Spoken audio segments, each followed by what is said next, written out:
Remplacer ses ampoules par des LED, baisser le chauffage ou encore débrancher ses appareils électroménagers, ces petits gestes semblent avoir porté leurs fruits.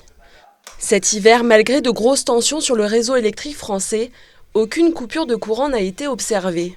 Les baisses des citoyens, des secteurs tertiaires, des collectivités et des industriels a représenté 9% de manière structurelle sur l'hiver. Et il y a eu 3% supplémentaires qui étaient liés aux impacts météo.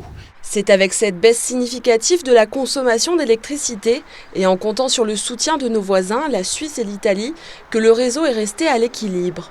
Sans cela, RTE estime qu'il y aurait eu 12 journées sous très haute tension.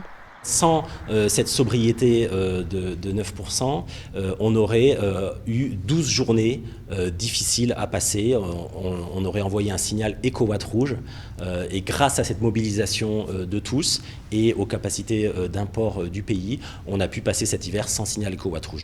Le réseau de transport d'électricité mise aussi sur une augmentation massive des énergies renouvelables et notamment celle du parc solaire qui devrait tripler d'ici 2030. Alors la région Auvergne-Rhône-Alpes essaie de donner des objectifs de passer à 2500 MW d'éolien d'ici 2030 et à 6500 MW de parcs solaires d'ici 2030. Donc vous voyez que l'enjeu du solaire est important sur la plaque Auvergne-Rhône-Alpes.